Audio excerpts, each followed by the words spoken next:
前一段咱们院党组一直在研究执行局的问题，执行难，不光对我们青港法院，对全国各地法院都是一道难题。执行难度大，办案人员少，积压案件多，这就是我们的现状。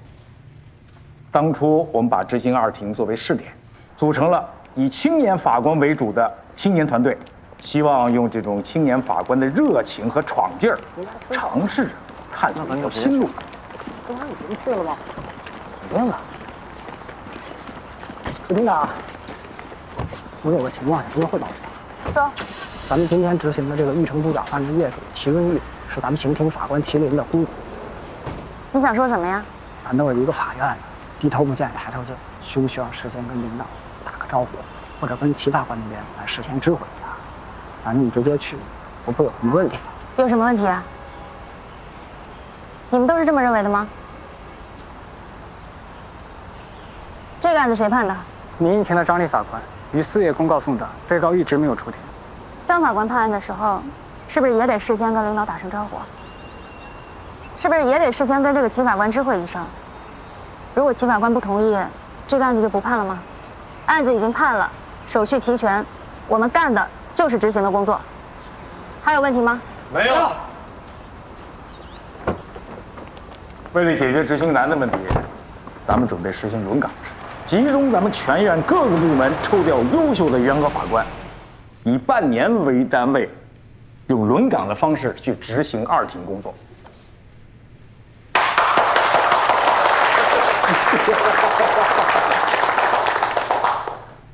唐院，轮岗制啊，就是及时雨。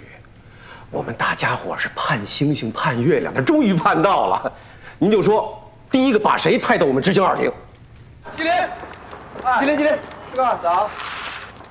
哎呀，这来得早不如来得巧啊！我正要去找你呢，晚上我请你吃饭。行啊。哎，今天晚上真不行，我明天上午要开庭，晚上我得回去准备一下。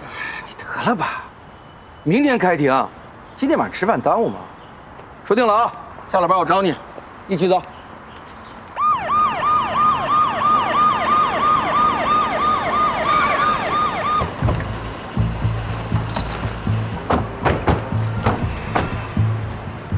久等了哈，慢用，慢用，慢用。哎，谁是方强？方强不在这儿，他是我儿子，我是他妈。你们找他有什么事儿吗？我是青港法院执行局法官，我叫楚云。哦，今天来是对中仁路5号的涉案房屋进行拍卖前的调查工作，请你们予以配合。拍卖？不是，这房子是我的，写的是我的名字，跟他没关系啊。以前是你的，但现在不是。不是，你怎么还拍上了呢？你能不能管管他？你到底什么意思？到底什么意思啊？齐润玉，你与方强在今年的1月7号在房地产交易中心办理了房产过户手续。过户？这是房产证复印件和过户合同，你看一下。这不可能啊！怎么过户了呢？方强在1月12号将坐落在青港市中仁路5号的房屋，也就是这所饭店，进行了抵押，向快享金融贷款公司申请了抵押贷款，但未能按时偿还。快享金融起诉至我院，法院判决后，方强并未上诉，现判决已经生效，并进入执行程序。因为方强并未主动履行，法院已经裁定查封拍卖此处房产，请你们在7日之内主动腾空店面，逾期未腾空，我们将强制执行。不，你等，你说的有点乱，我听得有点晕。什么的贷款，什么强制执行，什么还有7日，什么这误会了，弄错了，真的错了。这整个过程我们完全都不知道，对，真的弄错了，我们什么都不知道。冷静，方强是你们的儿子吧？对啊。我们一直联系不上他，你还是想办法联系到他，问问他就清楚了。打电话，我对电话。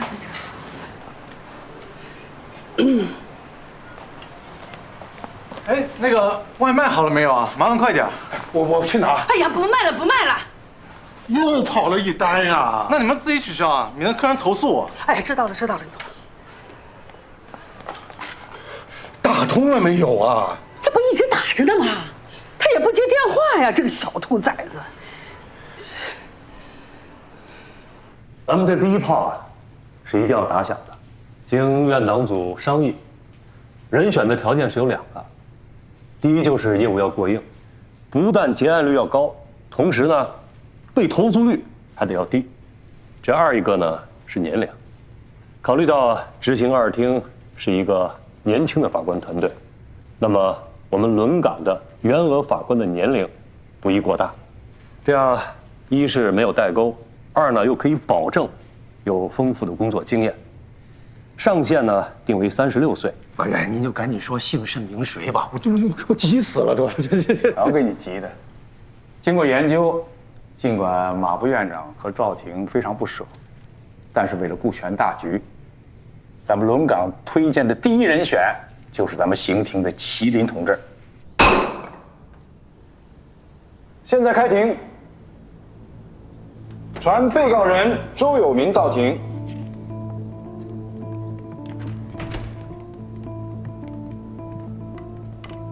请公诉人宣读起诉书。谢谢审判长。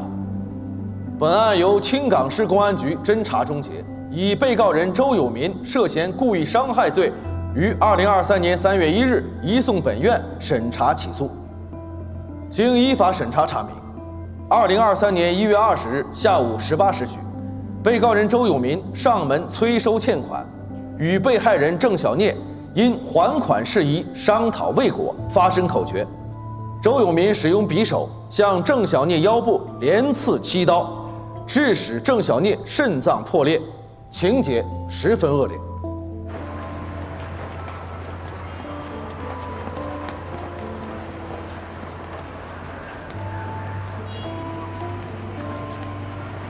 苏文玉女士，我们要开始工作了。不是，法官同志，我是想跟你说啊，这房子它是我的。我侄子叫麒麟，是他买给我的。那个麒麟他也是你们青冈法院的法官，说不定你们还认识呢。真的不是方强的，真的。你刚才说，这个房子不是方强的？是。小轩，合同。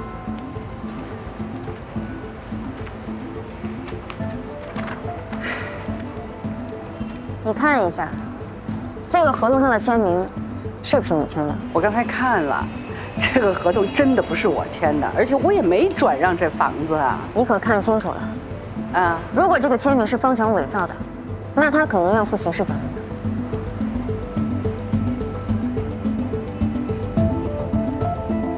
哎呀，玉啊，你忘了这个字儿就是你签的，当时我在现场啊。赶快给法官说这个字是你签的，要不然方强得坐牢。都是你管的，管孩子。这房子是我的，我不搬。如果你有什么其他意见，或者有什么诉求，可以以案外人的身份提出异议，但是你必须配合我们工作，不要妨碍我们执行。请你在7天之内把这个屋子里的所有东西全部腾空。我不能腾这个房啊！这个房是我的，是我的侄子麒麟买给我的。我不是跟你说了吗？他是个法官，要不然你去问问他。不要跟我提麒麟，这个事情跟你的侄子没有关系。我现在要求的是你，在7天之内把这个房子里的东西全部腾空。周磊啊，怎么样？满意吗？满意呀，我非常满意呀。那好。轮岗从报到之日算起，为期6个月。法院，别从报到开始算起啊，咱们从下个季度开始算起啊，这还有不到1个月的时间了，咱也好算不是吗？要不咱们从新年开始算起吧？好，法院就从新年开始算起，你好记它又方便啊。占便宜没够是吧？你知道为了派麒麟过去，我给赵厅长做了多少工作？就从报到之日算起。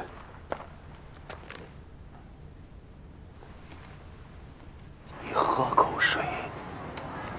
你看，阿姨，方强呢，从法院开庭审理阶段一直到现在，都拒绝跟法院联系。今天我们来是进行拍卖前的公告的。因为您是方强的直系亲属，所以请您在这个回证上签个字，代收拍卖裁定书。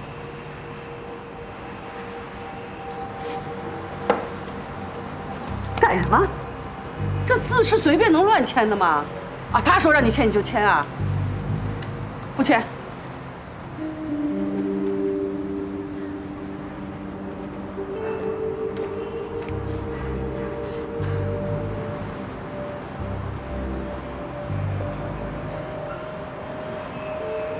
齐仁玉女士，该向你说明的情况，我们都已经向你说明了。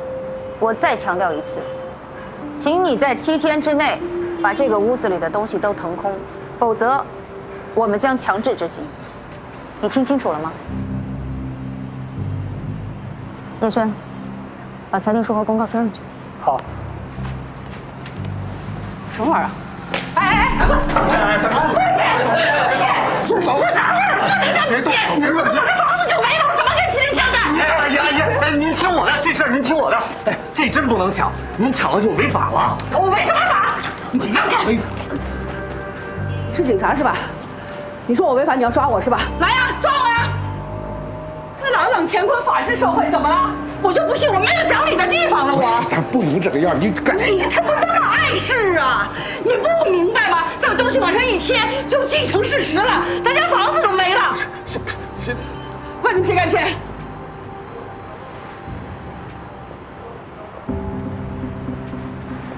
齐润玉女士，我提醒你，不要妨碍我们执行公务。叶轩，贴。你干！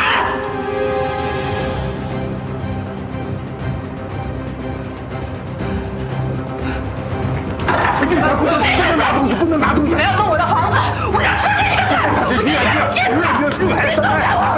别谁看？你不能动手！冷静！冷静一下，哎呀！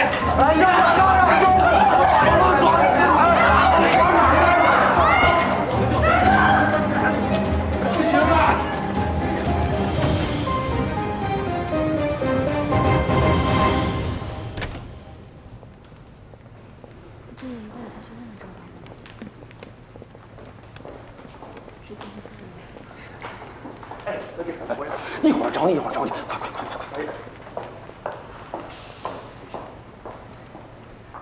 哎呀，说真话啊，万分感谢，都在心里边。周末请二位到我家里吃饭，我亲自下厨啊，以水代水，多敬几位休息啊。行了，你就别得了便宜卖乖了，把正常工作搞得跟私下交易似的。反正我心意已经到了啊。记住啊，6个月之后把人给我还回来。别马院，人还没到，先说走的事儿，生分了啊！哟，周磊，哎，既然喝了好油，我要求你这车跑得又快又稳。我把咱们全院连续3年结案率最高的法官派给你了，那我是要成果的，您就瞧好吧。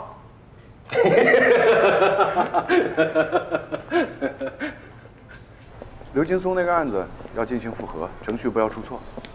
最新的验伤报告你要尽快给我。好的。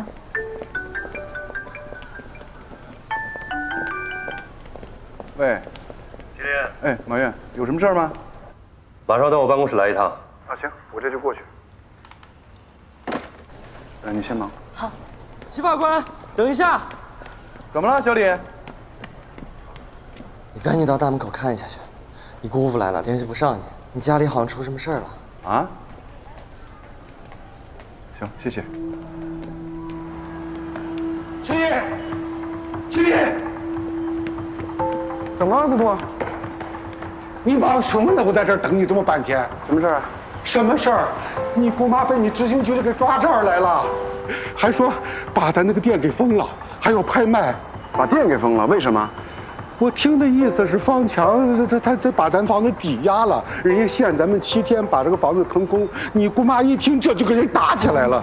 我姑妈动手打人了？她哪敢动手啊？你说，就和他们吵了几句，说着就给他带上车了。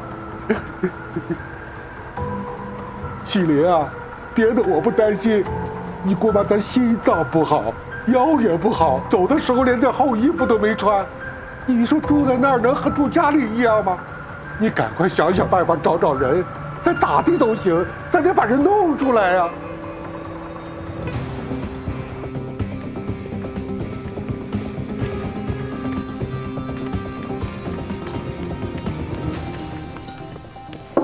马院，您找我？计划关系的不容易啊，见你一面还得3请4催的。正好有个事儿我要向您汇报。好，你先坐。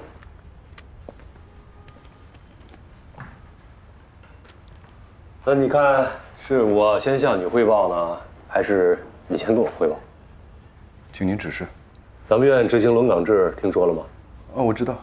你很幸运啊，全院各个部门那么多年轻的法官，第一个就选中了你。我？你记住啊，你是刑庭派出去的，是我的兵，绝对不能给我丢人。您的事儿说完了吗？那我汇报一下我的情况。行，你说。我姑妈家不是开了一饭店吗？今天上午执行局的人呢去执行，我姑妈呢脾气不是很好，过程当中啊就发生了一点冲突，那执行局的人呢就把我姑妈带到院里来了。怎么回事？嗨，我表弟有个案子，现在在咱们院呢，我对判决和执行都没有异议，就是我姑父说，我姑妈今天带走的时候呢，情绪状态不是很稳定，她呢有高血压，又有心脏病。您也知道，我姑妈对于我来说就像亲妈一样。我知道作为法官，我不应该过问这件事情，但是作为一个孩子，我真的很担心她的身体健康问题，所以我想向您请示，我能不能去看看她？根据对比多个账户，近2个月李仁有多次赴澳门赌博的记录，金额较大。李仁案的执行拖得太久了，他跟我们纠缠的经验已经很丰富了。像这种失信被执行人，必须坚决打击。等我一下。喂，马院长。你们今天是不是对玉城猪脚饭饭店进行了执行？业主齐润玉。是的。这个齐润玉是刑庭麒麟法官的姑妈，麒麟是个孤儿，从小由他姑妈抚养长大的。这个情况你知道吗？我应该知道吗？这个事情跟我有什么关系啊？他是孤儿，我执行前就得征求他的同意吗？哎，楚云，你说话怎么那么冲啊？这麒麟跟他姑妈的感情其实就是母子关系。现在他作为儿子，想去看看他姑妈，这不是很正常吗？我现在通知你，麒麟已经按照组织程序向我请示过了，想去探望他姑妈。这个案子我也了解了，齐润玉并没有什么过激行为，而且身体确实不太好。我给你打电话，就是让你接待一下麒麟，听听他有什么诉求，绝对没有干涉你们执行局工作的意思。知道了。楚厅长你好，我是刑庭的麒麟，我能跟你聊2句吗？不能。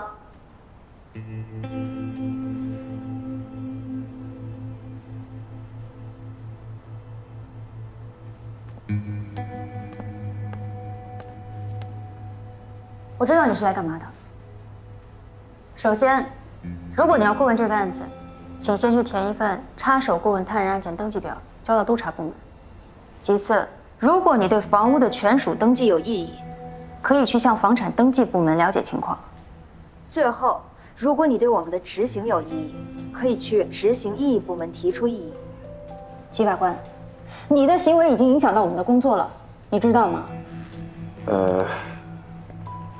是这样啊，我呢向我们刑庭的赵庭长已经汇报过了，我也向咱们院分管刑庭的马院长汇报过了。在来之前啊，我也请示过你们执行局的周局长，他们都同意我来见您。您是承办法官，如果您同意的话，我想看一眼我姑妈。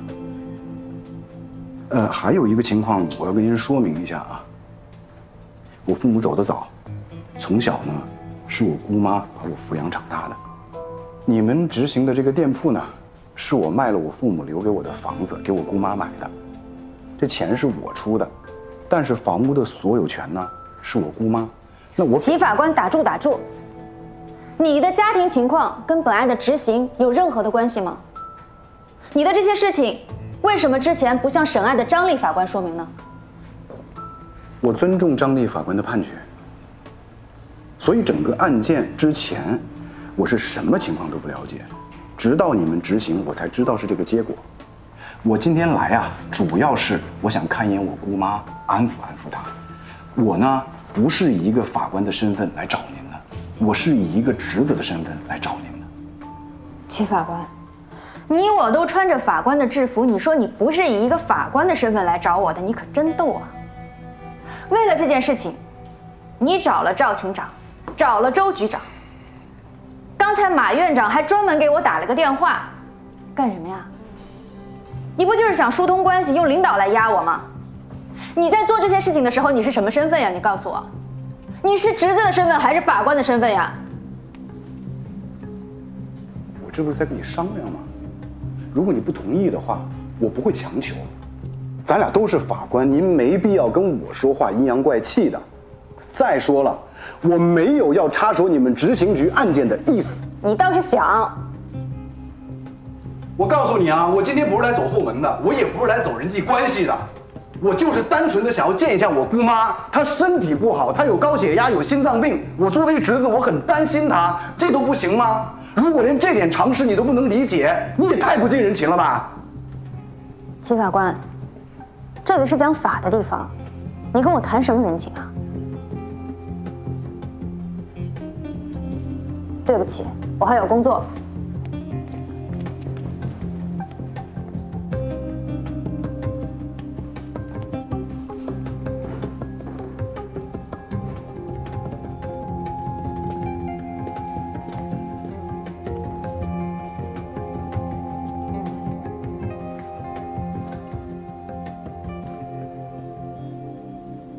欧阳露露，通知少军多配一些警力，这一次绝对不能让李人跑了。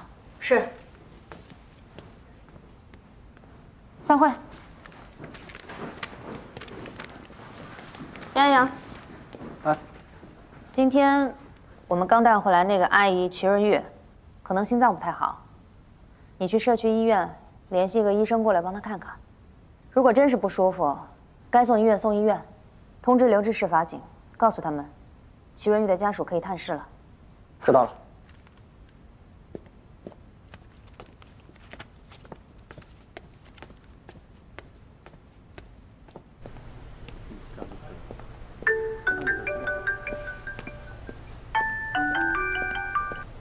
喂，你好，是刑庭麒麟法官吗？我是，你哪位？我是留置室的法警刘磊，接到执行局的通知。您现在可以过来探望瞿润玉了，因为他在谈话时的态度不好，撕毁笔录，现在转到拘留室了。啊，谢谢。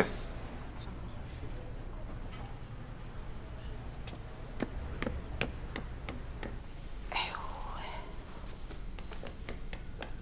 姑妈，哎，麒麟，我在这儿呢。麒麟，没事吧？我没事儿。我姑妈给你丢人了是吧？你姑妈呀没啥大能耐，这一辈子做的最骄傲的一件事就是把你培养成了个法官。我的侄子是法官，我还给关进法院里，太丢人了。你也知道丢人啊？你知道你今天做的事儿性质有多严重吗？那你说我好好的冲进来一帮人告诉我说你得腾房，我还委屈呢。你都这么大年纪了，怎么还能抄家伙呢？要拼命啊！给你请到执行局谈话，你不能态度好点吗？还敢撕毁笔录？就你这身手，真要跟人打起来，你不给人脸上打破相了，最起码也得给人脸上抓几个猫爪印儿。人家法官可跟我说了啊，从头到尾，人家跟你都是有商有量的。我不是一听他们让我腾房我才急的吗？那等我出去了，我跟那个法官好好道个歉呗。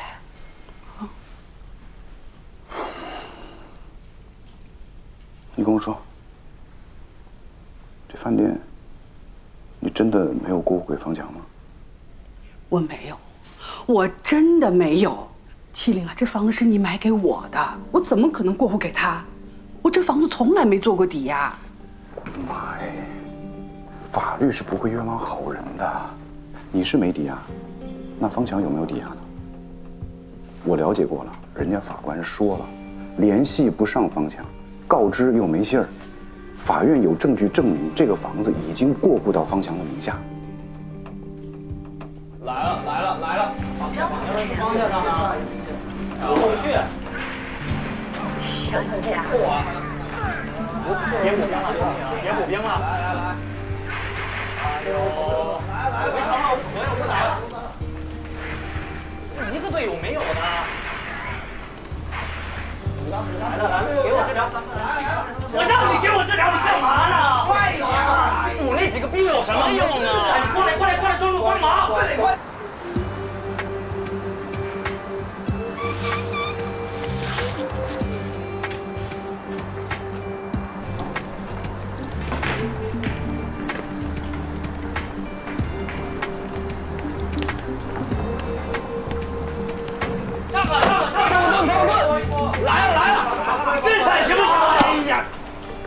怎么回事？你能不能把嘴给我闭上？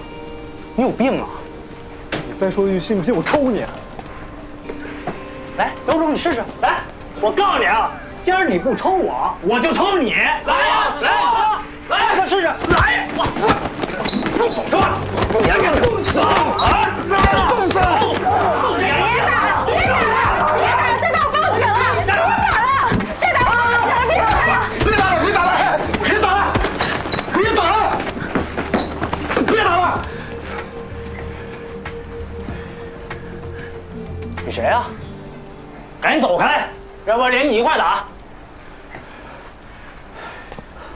对不起，我是他哥。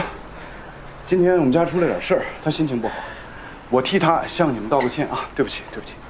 你们都没伤着吧？小二吧，行，都是出来玩了，谁都不想惹事儿。不过大叔啊，家里要是有疯狗，以后可得看好了，别让他出来乱咬人。他们再给我说一句！冷静，闭嘴啊！他们5个打我1个，闭嘴！冷静啊，都别生气啊！今天你们在这儿所有的消费都我来买单，来接着玩啊！不好意思，别生气啊！接着玩。我告诉你啊，今天不是你拦着我，他妈弄死你们！你弄谁呀？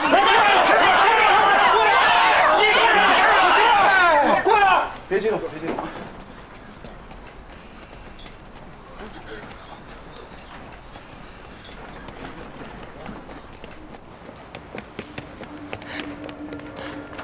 站住！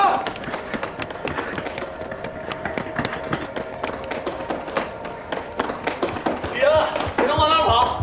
站住！给我！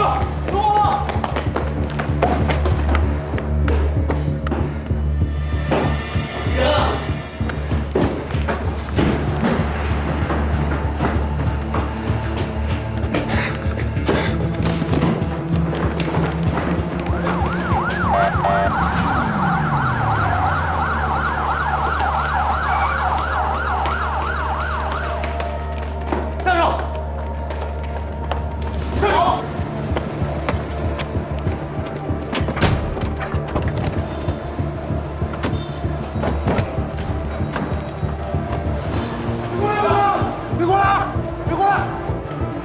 别动！东北过来！李仁，你冷静。再给我让我跳上去了！楚局长，李仁，我们是青港法院执行局的法官，我叫楚云，现在对你欠款不还案进行强制执行，请你配合我们工作。你现在这样抗拒执行，对你没有任何好处。如果你有任何困难，请你下来，咱们好好沟通。我没啥跟你沟通的，我也没钱还你们，躲我走！我要掉下去，你们都有责任。李仁，你冷静啊，抓紧栏杆。我离远点，给我下去！给我下去！少军，退后，保持距离。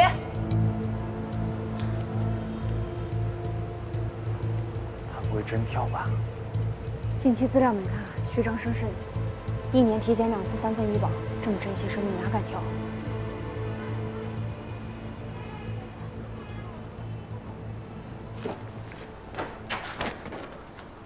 你躲得掉的。那饭店是姑妈的命根子，今天法院通知要执行，姑妈差点没气死了。那我妈没事吧？你还知道问一句你妈呢？姑妈被法院带走了，你说有事儿没事儿？真行，你抓的吧？不是你一法官，你能让我妈被抓进去？平时你一口一姑妈叫着，是我们家花钱供你上的大学学的法律，怎么学出你这么个白眼狼啊？大义灭亲是吧？方强，你要是但凡懂一点法，都不会是现在这样的结果。但我告诉你，法律是公正的，姑妈肯定不会有事儿，但是你就不一定了。别在这吓唬我，我能有什么事儿？来，你告诉我，那饭店是姑妈的，怎么就转到你名下了？是，那饭店是你给我妈买的，可现在那饭店是我妈的，我妈的就是我的，早晚得转到我名下，犯法吗？犯法。今天你不把事情的来龙去脉跟我说清楚，你哪儿都别想去。我没这个义务。姑妈跟我说，那房子没转给你。如果你要是伪造的话，你知道是什么后果吗？是要坐牢的。那你抓我呀！你抓了我，你就是你姑妈的亲儿子了。来，抓我！方强，你别给我犯浑啊！你告诉我，这事儿是谁跟你操作的？你没这脑子。抵押了200万，你干什么去了？你今天必须跟我说清楚。我不都跟你说了吗？他们那就是吓唬，你不会真执行的。顶多2月，啊，你扛过去了，大把分红等着你呢。不是，可我之前那手机电话一天好几百个，催我还贷款利息。我现在一听见电话响，我这心脏直突突。我说好不容易，这电话不响了吧？法院又来找我了，这不能出什么问题吧？能有什么问题？你说要5份，我是不是立马跟你签协议？你说没钱，我费了多大劲，我找了多少人，我才帮你把那房子给抵出去了。兄弟，我这么大企业在这儿呢，我还能跑了啊？你自个儿说，你回来，我是不是回在这等着你？我躲过吗？我不是那，可您之前不是说，我把我贷的钱都给您，您就能帮我还贷款利息吗？可我怎么收到短信说我这逾期好几个月了呀？那贷款利息就不能按照他们规定的时间还，再晚几个月那都是很正常的事儿。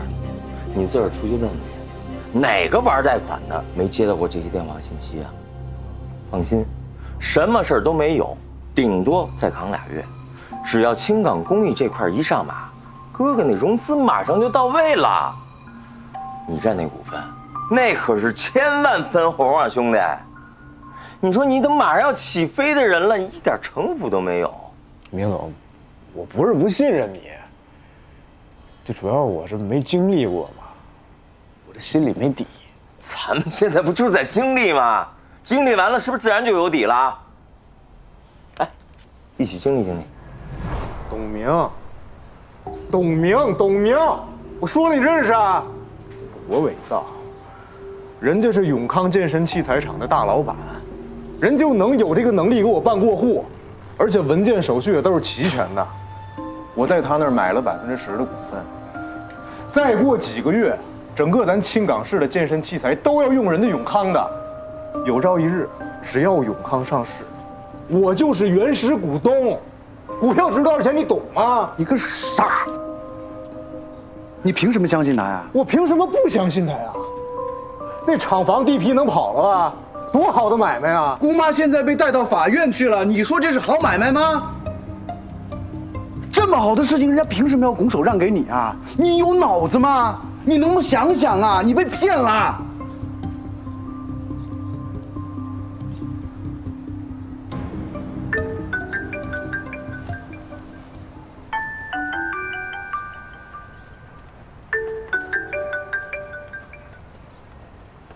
哎，师哥。哎呀，齐大法官，你终于接电话了，什么情况啊？信息不回，电话不接，这下了班了，办公室还没人，现在谱这么大吗？是不是晚上吃饭的事忘了？哟，我今天真不行，要不然咱们改天再约吧。我不管啊，天塌下来，你晚上也必须来。告诉我在哪儿呢，我接你去。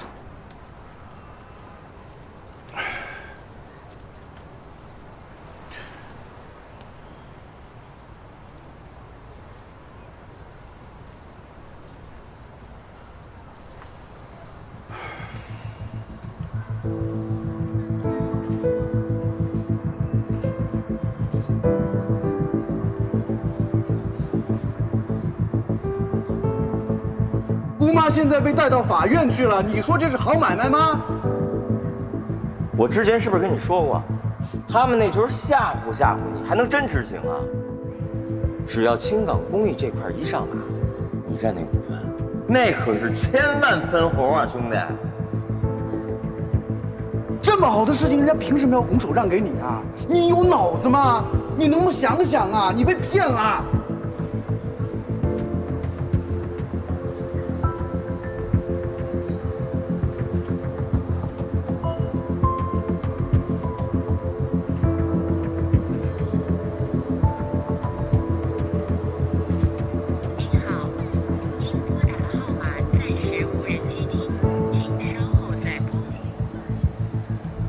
不接我电话，董明，你耍我一个试试。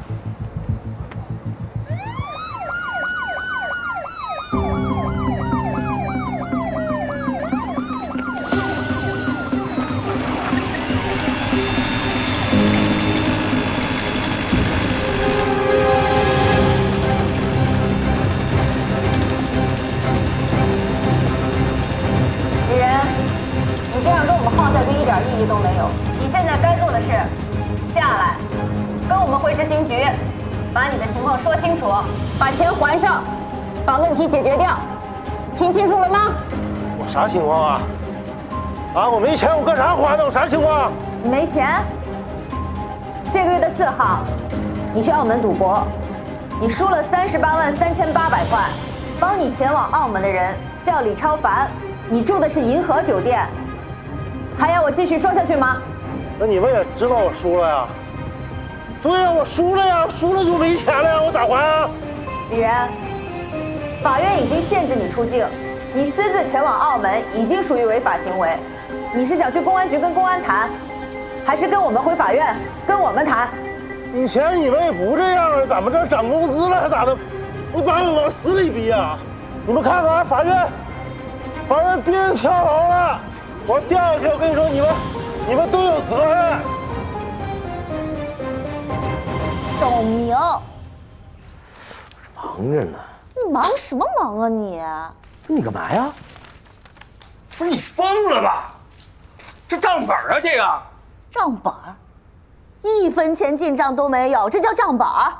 我的钱都填你那破厂子的坑了，我现在美容院的窟窿怎么办？你什么时候能给我补上？什么你的我的呀？你这美容院开张我没投钱是吗？合着以前我有钱的时候，你天天黏着我，我这刚出点事儿你就跟我翻这小账是吗？行，我知道你现在烦我了，我走啊，我走，大难临头各自飞呗啊！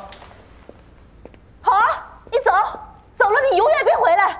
早知道你靠不住，那些要债的人要是再来的话，就让他们逼死我，我活该，行了吧？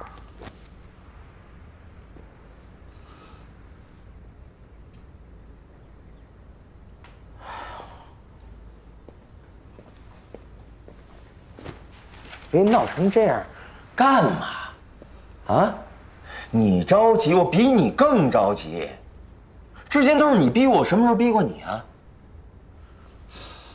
我不都跟你说了吗？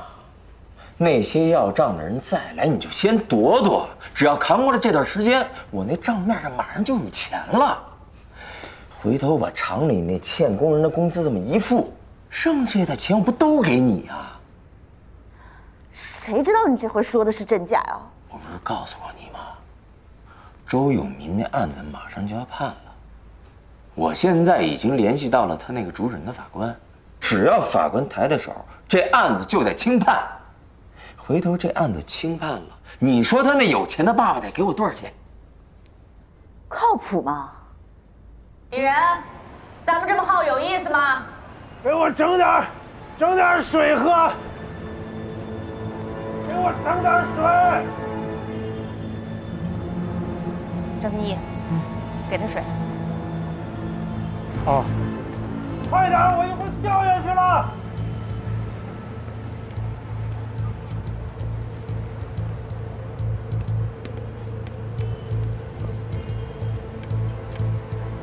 你别过来，别过来，你站那，你站那儿就别动啊，别过来啊！你抓住了！哎，别过来啊，你别过来！我放这儿，放这儿。抓稳啊，我给你放那儿。别动啊，动我就掉下去，放这儿，下去。好，我下。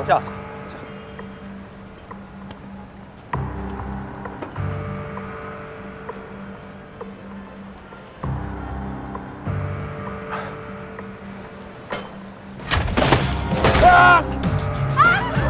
少军，救人！快！大哥，踩着！救我！大哥，踩着！救我！快点！啊！快点把我喂回去！哎呀！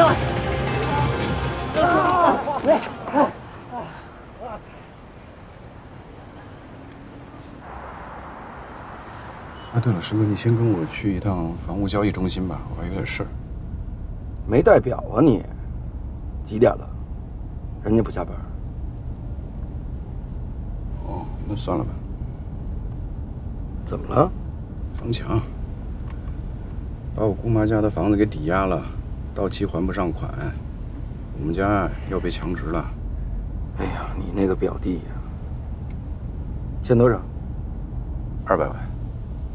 就算我马上去筹钱，那么多钱也不现实。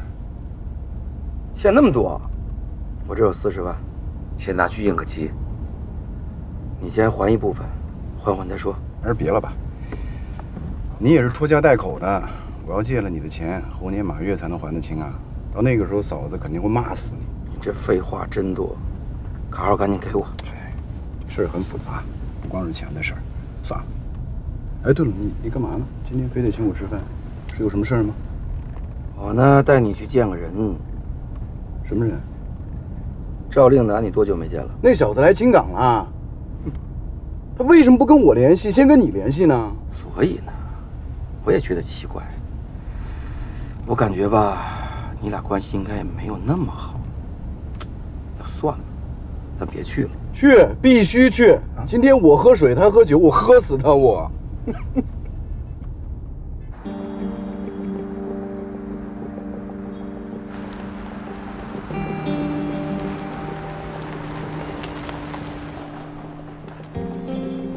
哎，师哥，这个饭店啊，我只在传说当中听说过。听说这儿最大的特点就是贵。哎呀，这老同学难得见一面，咱别让令南说咱们小气，没尽地主之谊是吧？也是。不过先说好啊，是你叫的我没钱，一会儿你买单。这瞅你这样。令南，哎，真有惊喜，意不意外？好久没见，对呀，怎么样？瘦了啊，肯定是把工作忙了。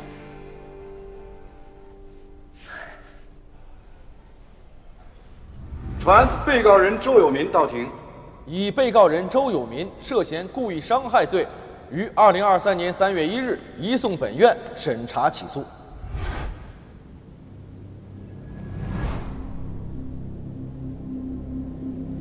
什么意思？怎么了？什么意思？我介绍一下，就是我好朋友周总，我们也算是忘年交了。周总，这是齐法官，这是魏法官。啊，齐法官，久仰，我是周志。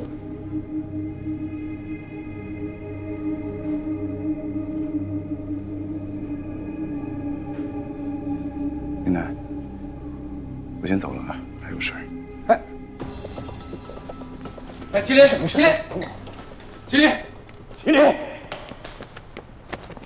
什么意思啊你？咱们那么多年的同学了，一起学的法律。今天如果这顿饭我吃了，你很清楚会是什么样的后果。所以对不起，即便是同学，这顿饭我吃不起。说什么吃起吃不起呢？我能给你惹麻烦吗？这么多年的脾气一点都没变。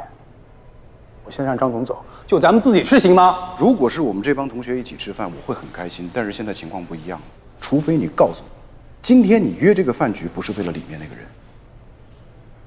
不敢办。行了，人各有志，你想做什么我不管，但是你也别想同化我。我为什么来青港？我就是为了见老同学，不行吗？那个老东西也是别人介绍给我的，我哪知道你们之间有什么关系？这么多年没见了，我觉得你一定会越来越好。还能这么虚伪的吗？你自己说的话你自己相信吗？现在我知道了，为什么你到了青港没有第一时间来联系我，而是联系魏刚？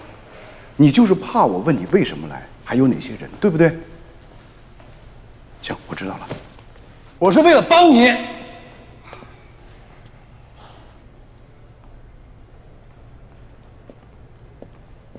你自己说，当民法官要苦读多少年？你一个月能挣多少工资？就那么点钱。你家里的情况我都知道，你就不想报答你姑妈吗？再说了，你弟现在的案子不也需要钱吗？你不是说你不知情吗？令楠，你告诉我，这钱挣多少算多？我挣的每一分钱都是我自己的，我对得起我自己的良心。你呢？你的钱哪儿挣呢？原告、被告、受害者，还是老百姓，还是那些自以为有钱就可以为所欲为的混蛋？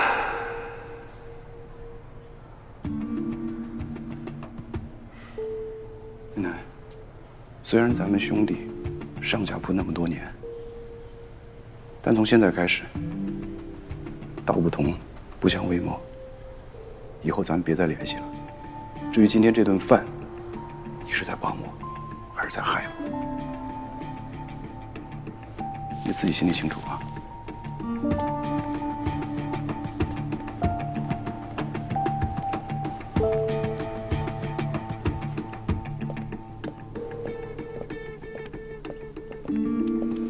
林楠，什么意思？能是什么意思啊？毕业这么多年了，感情淡了呗，学会大义灭亲了呗。大义灭亲什么意思？不说了，咱们好好喝两杯。林楠，其实我今天也有事儿。既然麒麟走了，咱们改天再约，是呗？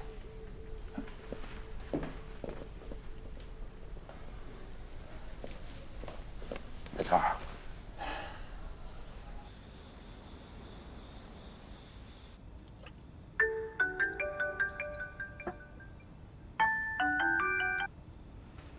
周总你好，见着齐法官了吧？你玩我呢？你组的这是什么局啊？那个法官见着我转身就走了。不可能啊！赵岭南跟我保证说没问题的。董明，我最后再跟你说一次，我儿的事情啊，你办好了，你欠我的钱就不用还了。要是办不成，马上还钱。明白，明白，周总，明白就好。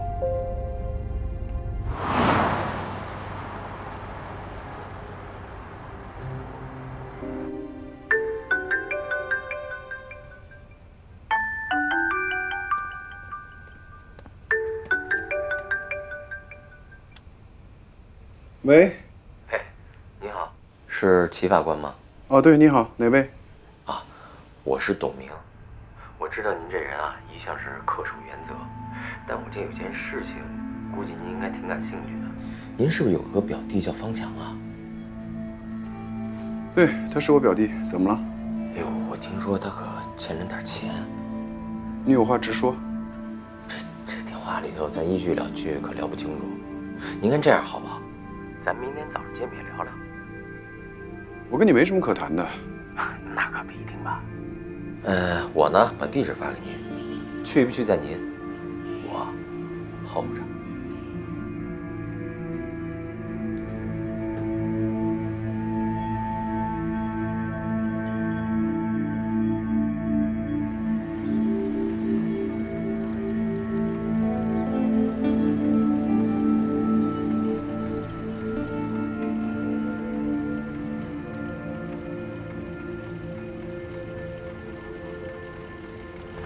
齐法官走。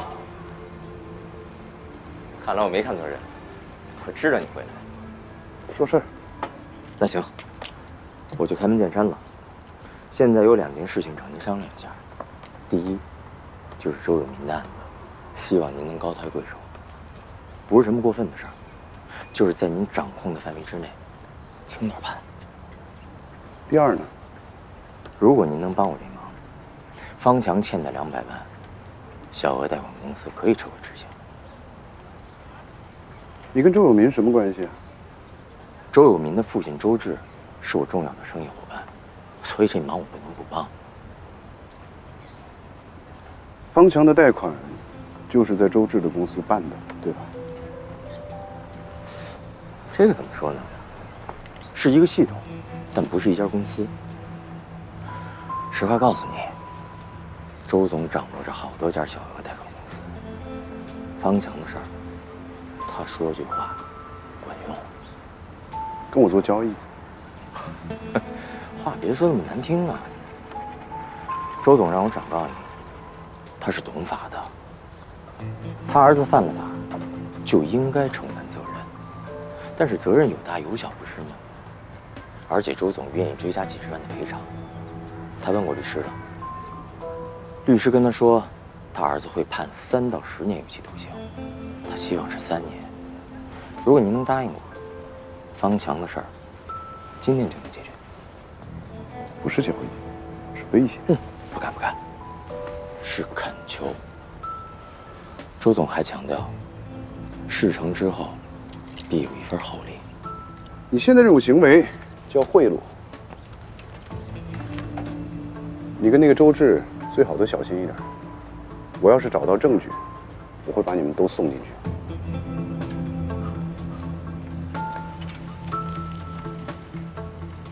我说的话你再考虑考虑。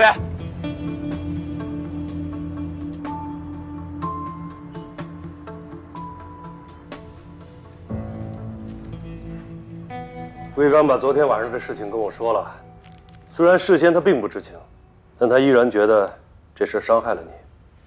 你们能有这样的觉悟，我很开心啊，说明你们纪律这根弦绷得紧。身为法官，手中握有巨大的权力，始终会被围猎。整个职业生涯中，会经历各种各样的考验。我希望你们以后遇到类似的情况，都能像昨天晚上那样去处理。马院，还有一件事情，我要向您承认错误。什么事儿？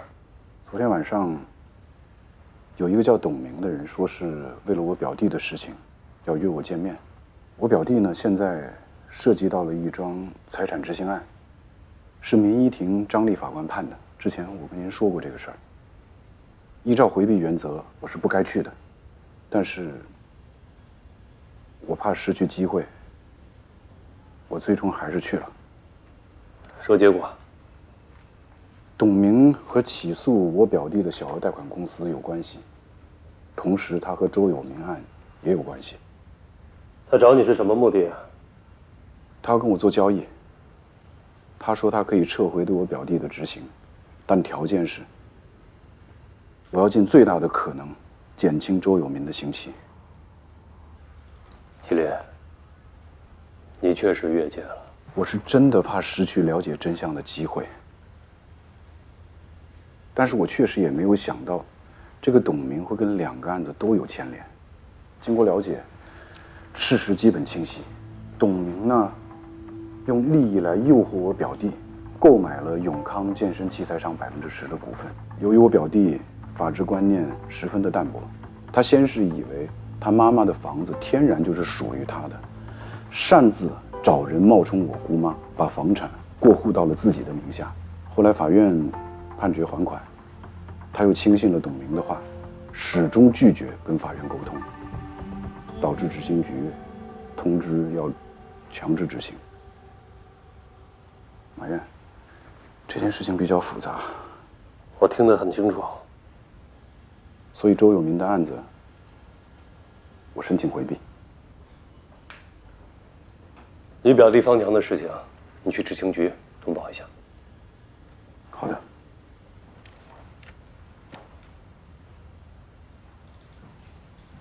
还有事儿？去执行局轮岗，我不合适，请领导再重新考虑人选。昨天咱们收到了2个投诉，问题是咱们昨天就执行了2个案子。100%。新来的不会说话闭嘴。这投诉率都成紧箍咒了，天天念，还非得跟工作业绩挂钩，影响个人进步。我这被投诉记录保持者还没吱声呢，你资深富二代，你还在乎个人进步啊？富二代怎么了？富二代就不进步了？我也有人生目标，也有职业追求，好不好？哎，说正事啊！我觉得你们想多了，我们按判决、按规定认真的去执行就够了。至于投诉，我没考虑过，我不管我控制不了的事情。哎，我严重同意叶轩说的话。我们天天面对一帮欠债不还的人，还得和颜悦色。这些人投诉我们，说明了什么呀？说明我们执行的坚决，哎，戳到了他们的痛处。我觉得挺光荣的。光荣。光荣。注意态度。对于投诉，我们要有则改之，无则加勉。要查主观原因，别老强调客观。我们执行2庭，全院投诉率第1，是事实吧？你们要正确对待。朱厅长，你好。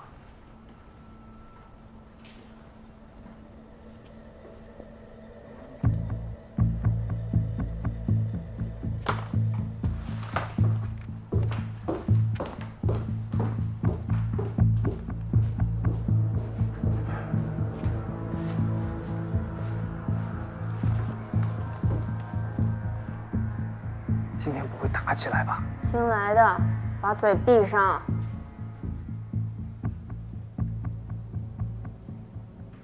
刚才我跟你说的这些，是马院长要求我过来跟你通报一下。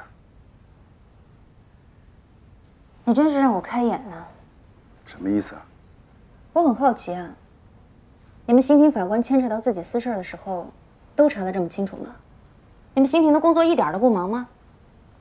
还是齐法官例外，没有别的案子可以查了？你还私下去找当事人了？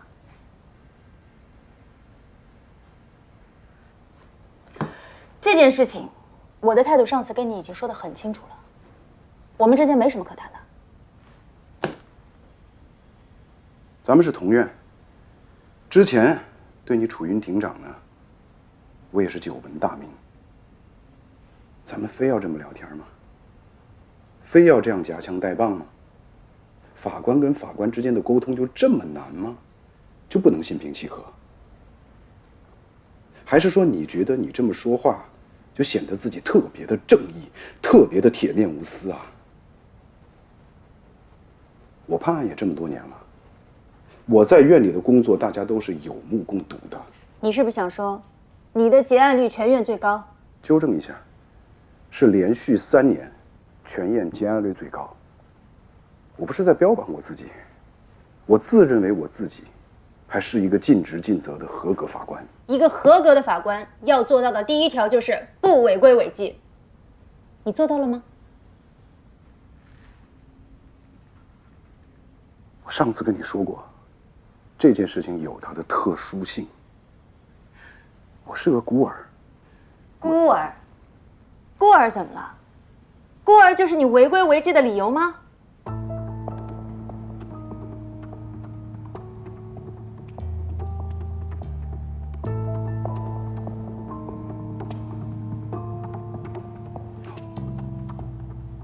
当我什么都没说。齐法官，我已经接到通知了，考虑到齐润玉的认错态度良好，以及实际的身体情况，现在人你可以领走了。但是在这件事情上，你有没有谋私，我是不清楚，你心里肯定有数。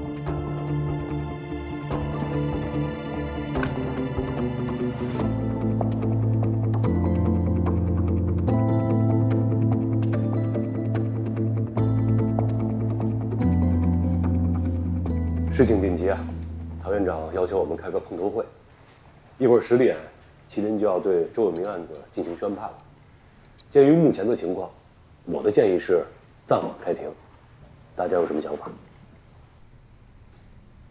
判案之前，给法官送钱递话，这种不正之风也不是一天两天了。关键看我们法官什么态度。齐法官、魏法官，一没有收礼，二没有吃饭。的确，他们确实跟案件的关系人有过接触，但是他们把情况如实汇报了。那唐院长，您的意思是？我不知道你们听了这些事儿是什么感受，我是挺欣慰的。我们这些年轻的法官在纪律面前守得住底线，我们为什么不能相信他们？那照常开庭。冯丽啊，你们纪检组什么意见？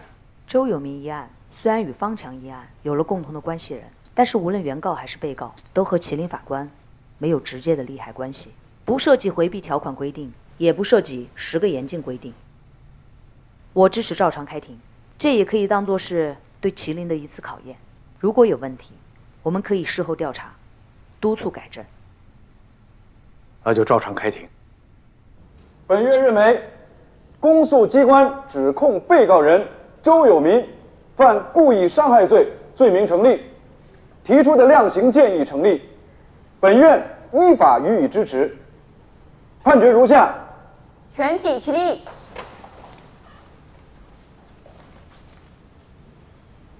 一、被告人周有明犯故意伤害罪，判处有期徒刑7年，刑期从判决执行之日起计算。判决执行以前先行羁押的，羁押1日，折抵刑期1日，即自2023年1月20日起，至2030年1月19日止。2、被告人周有明赔偿附带民事诉讼原告人郑小聂医疗费、交通费、误工费、护理费、营养费、伙食补助费等各项损失，共计人民币686530元，于判决生效后5日内付清。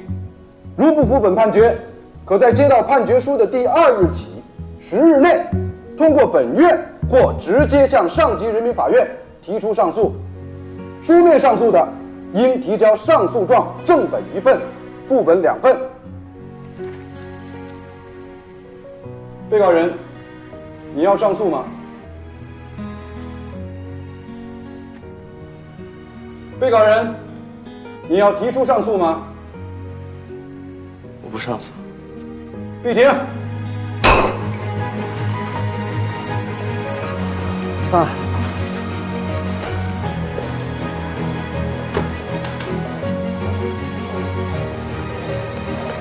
苍天有眼呐！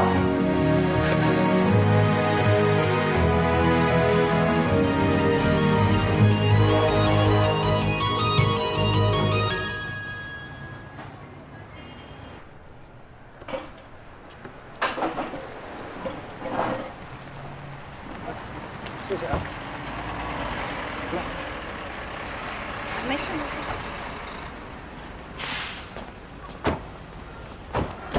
你们一会儿注意点啊！好嘞。没事。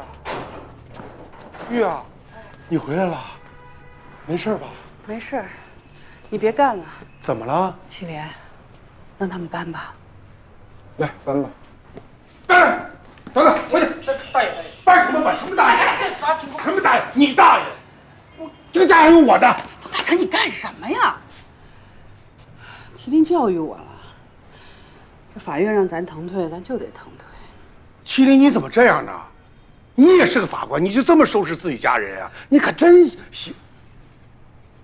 你没给你们院领导说呀？咱们什么关系？你这个房子不能动。冯大成，你想干嘛呀你？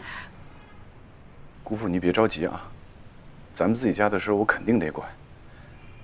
我呢见过方强了，这件事情一定会慢慢最后搞清楚的。等到有了新的证据，我们可以申请再审。但是在这之前，咱们还是得遵纪守法，该办还是得办。你听明白了？作为法官的家属，咱们得支持他，咱不支持他，谁支持他呀？不是玉啊，你在法院住了一宿，你变化这么大吗？搬，好，走。搬，小心别磕了碰了啊！哎，好啊。别关这里边去。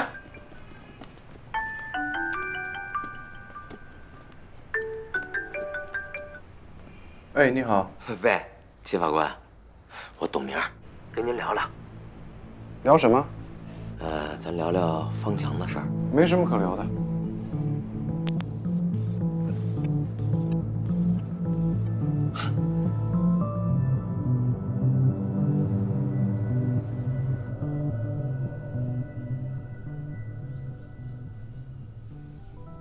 你好意思回来是吧？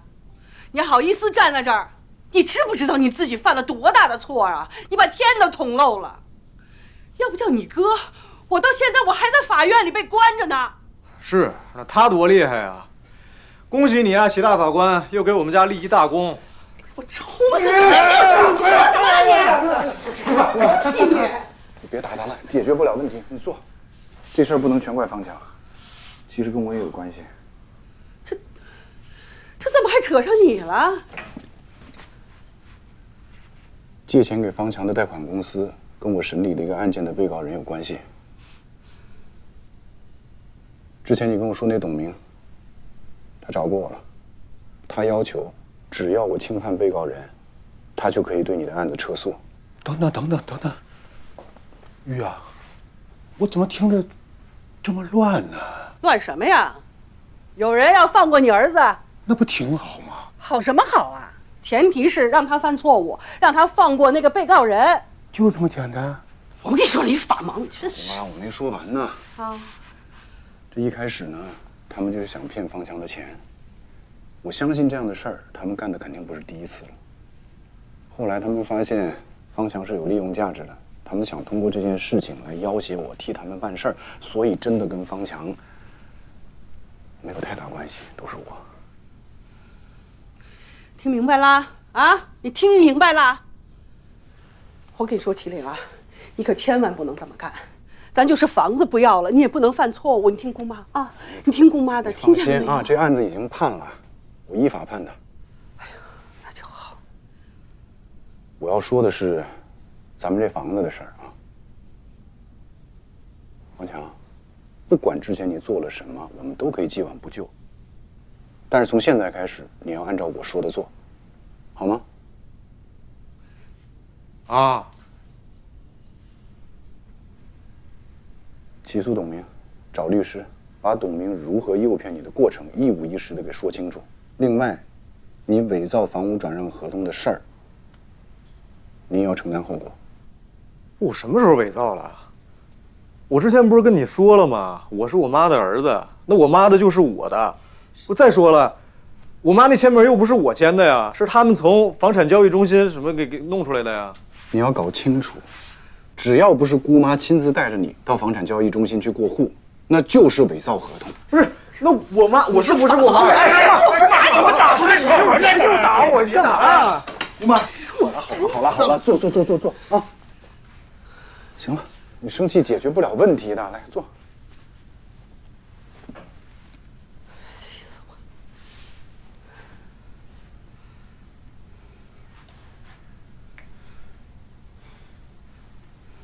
还有一件事啊，咱们家人都得做好心理准备。方贤极有可能因为这件事情会被判刑。啊！但是根据我的经验呢，有很大可能会是缓刑。缓刑影响找媳妇吗？影响，说不定还会断子绝孙呢。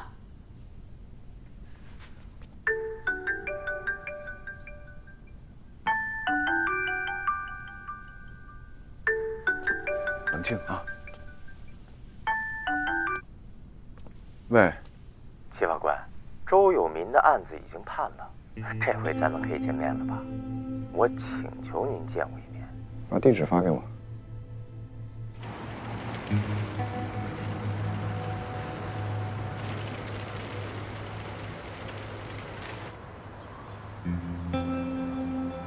对不起，我迟到了。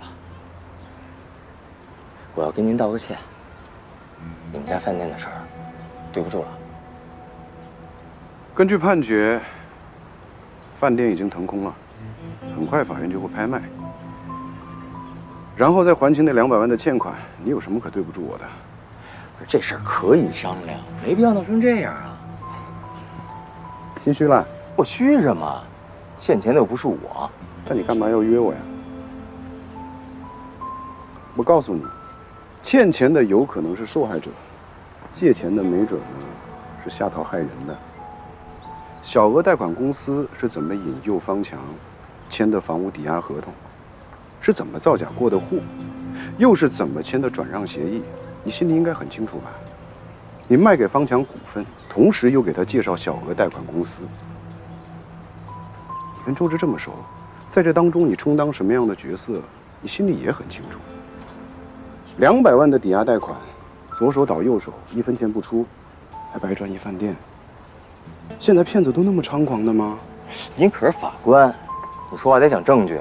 我告诉你，我一定会找到证据。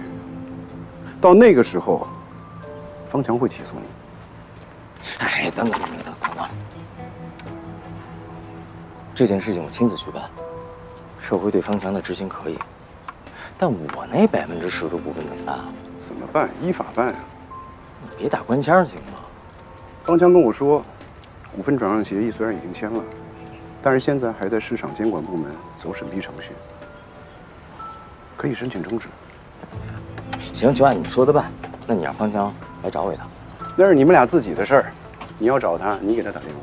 另外，我提醒你啊，以后遇到案子，不要再想着找法官通融。这说的不好听，是行贿，罪加一等。是不好听。谢法官，您看啊，现在您的饭店拿回去了，我那股份也收回来了，咱们各退一步，这事就算过去了，行吗？做人留一线，日后好相见。你最好盼着，永远不要再跟我见面，听明白了吗？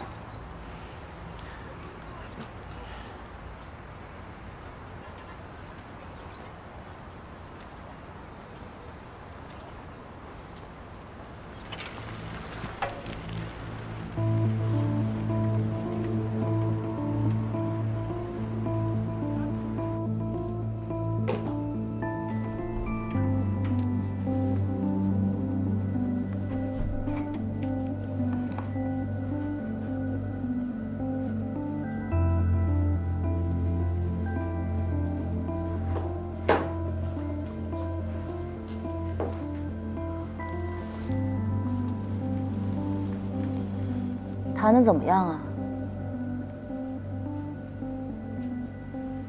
黄了。怎么说黄就黄了呀？这主审的法官姓齐，人不是一般的周，关键是脑子还特好使。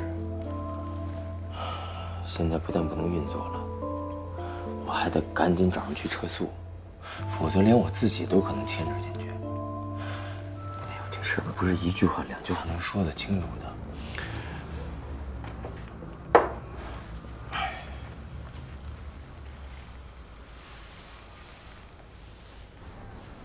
应该是都够了，浴液，那个牙膏2桶，这个香皂，这也得省着点用啊。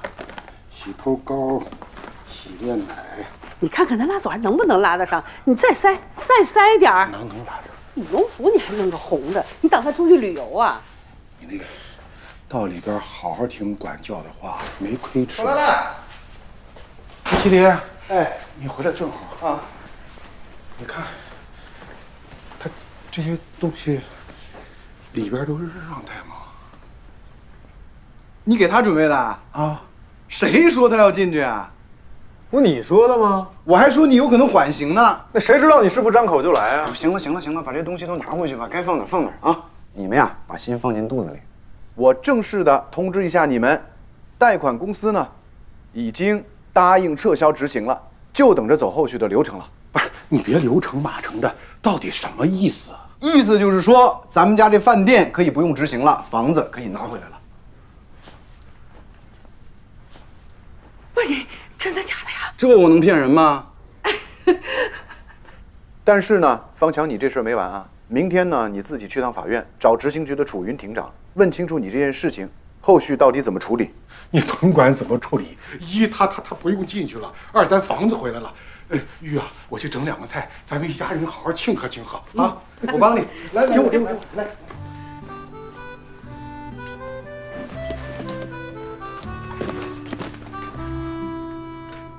我告诉你啊，你可给我记住了，这次是你哥救的，你但凡有下次，我就亲自把你送进去。他们不收，我也把你送进去。记住了，您可真是我亲妈。少贫问。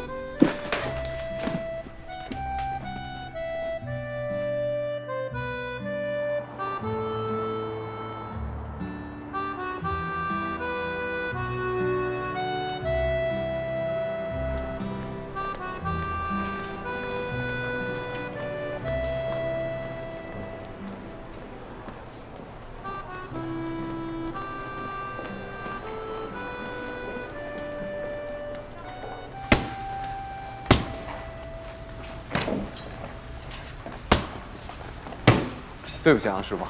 在这儿你是师傅，没什么对不起的。其实事先我就知道要去执行你姑妈的罪，但是我思前想后，还是没跟你说。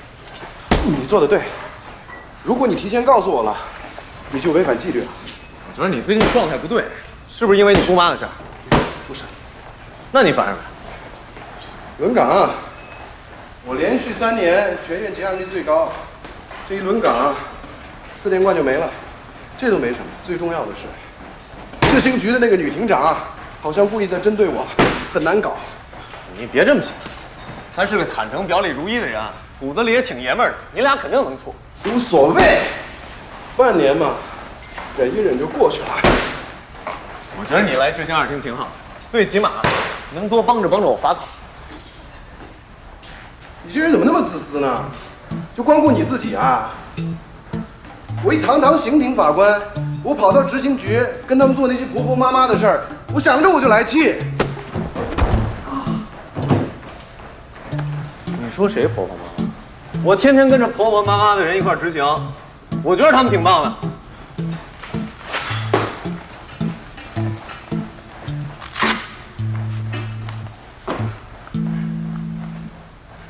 啊？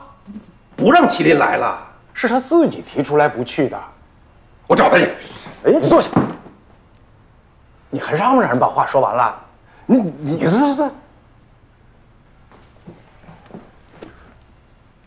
麒麟跟我汇报了最近发生的事儿，就是他姑妈家要被执行的事儿。他觉着在这种情况下，没有办法跟楚云处理好关系啊。当然，咱们这个轮岗制还得进行下去。我找你来就是想跟你商量一下，咱能不能换个人？不能换。唐远，你又不是不知道，那当年麒麟来法院的时候，就是我带的他呀，我对他是知根知底的，专业过硬，热心快肠，原则性又强又灵活，这是一名得力干将啊！不是怎么，院领导都已经定下来了，现在想说换就换呢？我是怕影响工作嘛。绝对不会。你呀，踏踏实实把麒麟交给我啊，我保证处理好他跟楚云的关系。楚云那个犟脾气，你做得了他的主？我是局长，我说了算。你故意的吧？哎，你干什么去啊？我找唐院长啊，这个人我不要。别，有什么话你慢慢和我说。你找什么唐院长？我告诉你，麒麟这个人我坚决不要。我们执行2厅是人手不够，积压案件多，投诉率也高，但你也不能什么人都往我这儿塞吧？周局，你不是不知道，他作为当事人家属来找我，我就瞧不起他。你们要说这件事儿他一点没有违规，一点没有私心，那你就是暴力。我知道他跟过你，你喜欢他，但跟过你的不一定都是好法官吧？你现在让他来干什么呀？捣乱吧！你看看你这嘴，跟个机关枪似的，叭叭叭叭叭叭叭的。有什么话咱坐下慢慢说。来，我不做不做。这件事情发生在这个时间啊，的确不太凑巧。影响了你对麒麟的看法，这很正常嘛。可是楚瑜，你仔细想一想啊，整个过程，麒麟是不是守住底线了啊？是接受考验的。看一个人啊，要从大局出发，从长远看，你不能就这件小事不放啊。小事儿，好，我不跟你争。既然你这么看重他，他要是敢来，你就让他来。这是你说的啊？对，他要敢来，你就敢要。我也有条件的，别6个月轮岗制搞得跟天大的恩赐似的。来我们执行二庭也是有门槛的。他要是敢来，试用期1个月，如果不符合要求，随时让他滚蛋。就按你说的办。周君豪，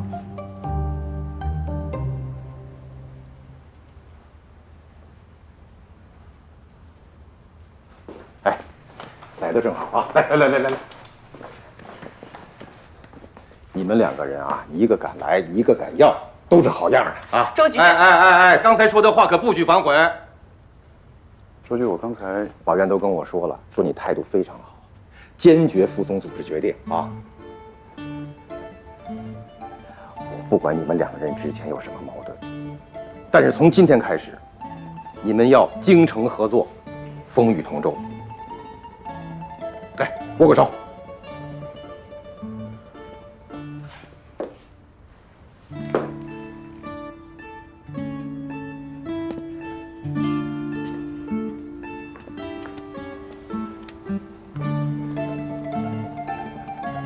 合作愉快啊！